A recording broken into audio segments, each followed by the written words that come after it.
Raymond Dong Sima, ancien Premier ministre du Gabon. Vous êtes à Washington et j'apprends, vous aussi, vous étiez dans la course à la présidence.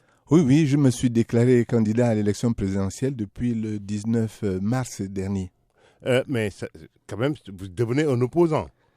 Oui, bien sûr, je suis un opposant à la personne actuelle qui gère le pays.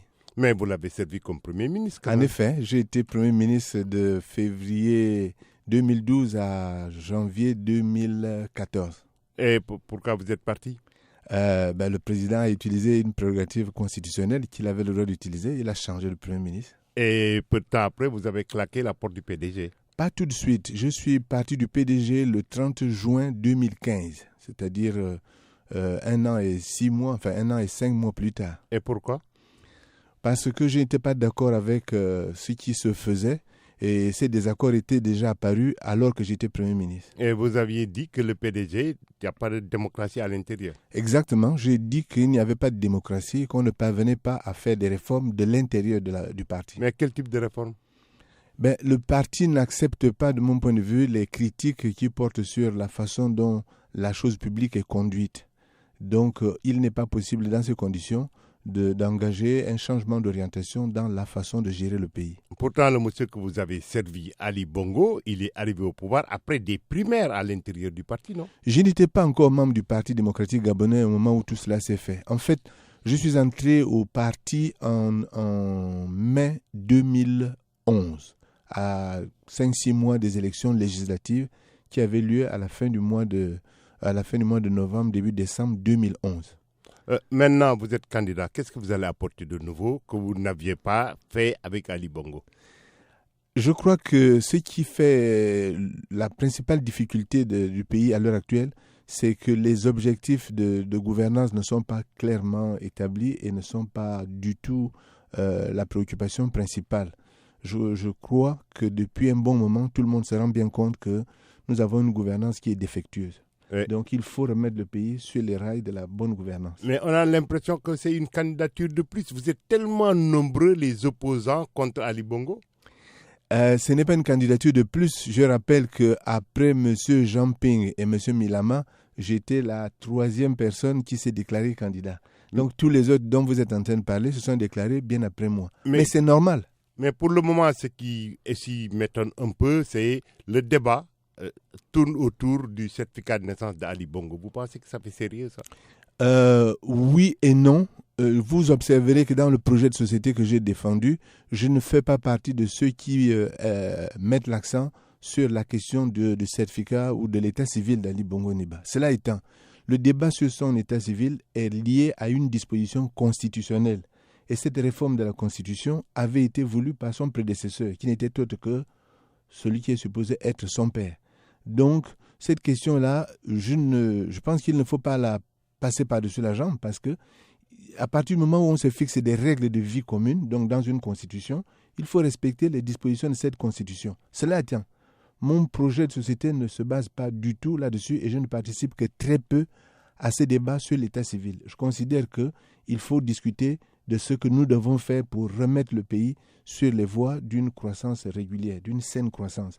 Donc mon projet de société... Mais en faisant quoi? Parce que quand même, le pétrole, le prix est en train de devenir un prix plancher. Vous allez faire quoi? Non, je ne crois pas qu'il faille poser le problème de cette manière. Nous avons d'abord des problèmes de politique générale. Par exemple, nous sommes dans un système où on va avoir une élection présidentielle à un tour. Croyez-vous vraiment qu'une élection présidentielle puisse se jouer à un tour? Non. Il faut qu'on fasse des réformes politiques d'abord. Il faut que l'on fasse des réformes sur le système judiciaire.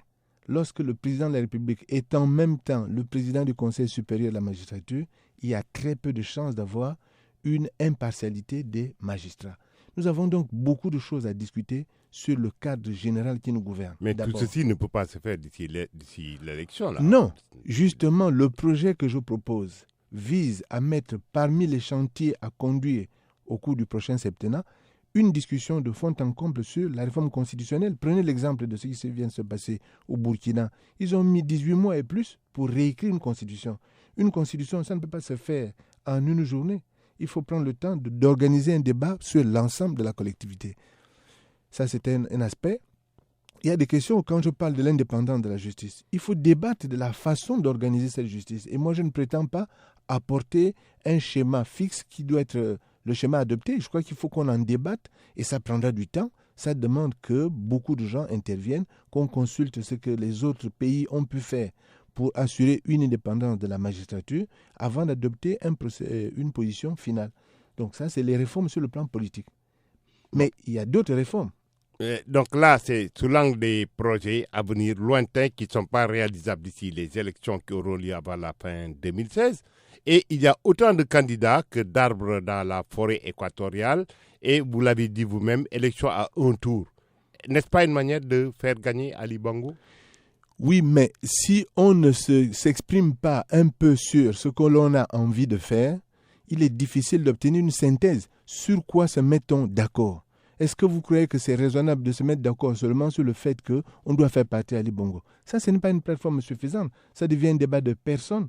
Il faut faire une plateforme sur un projet que l'on veut conduire pour redresser le pays. Que la question porte sur les résultats d'un individu, je le comprends bien. Mais il faut aller au-delà de ça et poser le problème de l'ensemble des actions qu'il faut conduire pour redresser le pays. Il y a une question particulière, ce sera ma dernière question, c'est la question des jeunes. L'écrasante majorité de la population gabonaise a moins de 30 ans. Oui. Les jeunes, on a vu les grèves dans les lycées, les grèves dans les universités. Aujourd'hui, il n'y a pas d'emploi. En fait, quel avenir pour les jeunes? Comment voyez-vous la question de la jeunesse et qu'est-ce que vous allez leur réserver? Mais la question de la jeunesse est liée à la façon dont nous entreprenons les réformes générales dans la gouvernance du pays, dans la façon de réallouer ces ressources-là pour les différents grands projets et dans la façon dont on va décider d'apporter un soutien à ces jeunes. Si nous ne parvenons pas à rediscuter clairement de la façon dont on oriente l'appareil économique, il n'y a aucune chance qu'on recrée des emplois pour les jeunes. Et les emplois, ça ne peut pas être des emplois seulement d'État.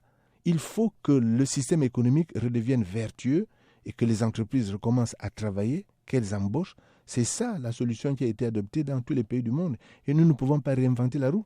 Il faut que le système redevienne vertueux. Mais Ali Bongo vous offre la Coupe d'Afrique des Nations, non?